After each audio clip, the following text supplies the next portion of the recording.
सुप्रभात प्यारे बच्चों। आज मैं आपके सामने एक ऐसे व्यक्ति की कहानी लेकर आई हूँ जिसके बुद्धिमत्ता के किस्से दूर दूर तक मशहूर थे। वो न केवल बुद्धिमान थे बल्कि अपने हंसी मजाक के किस्सों में दूसरों की परेशानी का हल भी ढूंढ लिया करते थे।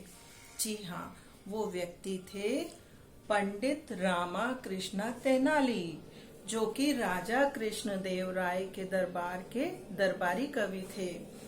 प्यार से लोग इन्हें तेनाली रमन या कुछ लोग इन्हें तेनाली रामन भी कहकर बुलाते थे। चलिए सुनते हैं इनका एक ऐसा ही किस्सा। एक शाम की बात है। तेनाली रमन किसी व्यक्ति के साथ अपने गांव में वापस आ रहे थे। जो व्यक्ति इनके साथ था ना बच्चों, उसे व्यापार में घाटा हो गया था। इसी वजह से वो बहुत परेशान था। तेनाली रमन जैसे ही अपने गांव पहुंचने वाले थे तो अंधेरा हो चुका था। उन्हें बहुत जोर से प्यास भी लगी थी। पास में ही एक कुआं था तो तेनाली रमन ने सोचा क्यों ना यहाँ थोड़ी देर रुका जाए और अपनी प्यास बुझाई जाए। बच्चों, जैसे ही तेनाली रमन ने उस कुएं में झांका, झांकते ही वो चौंक गए। पता है क्यों चौंक गए? जैसा कि आप गेस कर रहे होंगे कि कुएं में पानी कम होगा, कुएं में सांप होगा या कुआं तो खाली था। जी नहीं, ऐसा कुछ भी नहीं था।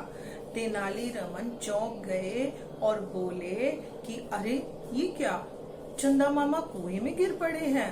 कुएं का पानी तो बहुत ठंडा होगा ना, कहीं उन्हें ठंड तो नहीं लग जाएगी। ये सोचकर उन्होंने पास में पड़ी एक बाल्टी उठाई जो कि रस्सी से बंधी हुई थी और डाल दी कुएं में। कहने लगे, चंदा मामा आपको ठंड से बचाकर तो मैं भी रहूंगा। और बच्चों, जैसे ही उन्होंने रस्सी के सहारे वो बाल्टी बाहर खींची तो देखा, ये क्या, ये तो खाली बाल्टी आ गई बाहर। चंदा मामा तो इसमें है ही नहीं।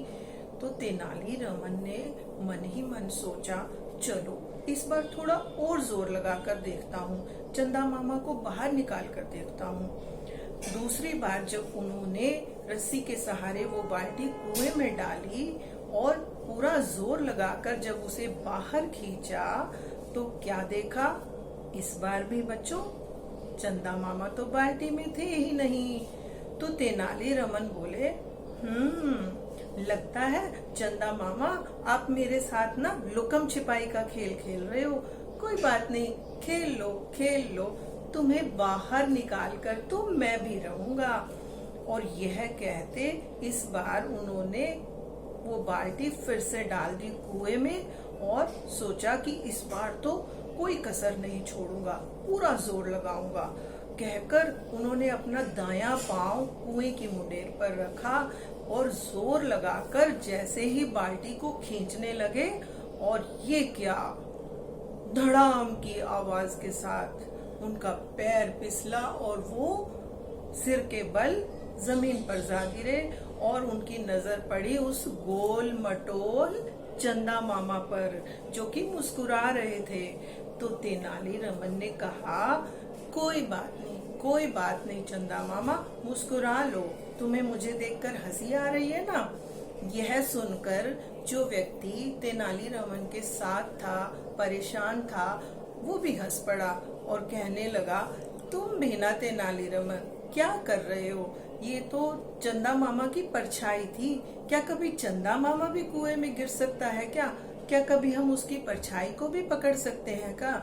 क्यों अपना टाइम वेस्ट कर रहे हो? चलो चले। तो तेनाली रमन ने कहा, हाँ मेरे दोस्त, बात तो तुम ठीक कहते हो। जिस तरह हम चंदा मामा को नहीं पकड़ सकते, उसकी परछाई को नहीं पकड़ सकते, इसी तरह जो बात बीत गई हम उसे भी तो नहीं लौटा सकते। तुम भी तो मेरे दोस्त अपनी पिछली बात को लेकर इतने परेशान हो, क्यों चिपके हुए हो उस बात से? चलो बाहर आओ अपनी परेशानी से। तो वो व्यक्ति कहने लगा, तुम ठीक कहते हो तेनाली रमन, मैं क्यों चिपका हुआ हूँ उस बात से? वो परेशानी तो मैंने खुद ही मोल ले रखी है। तो देखा बच्चों आपने कैसे तेनाली रमन ने अपने हंसी मजाक के इस किस्से में उस व्यक्ति की परेशानी का हल ढूंढ निकाला। धन्यवाद।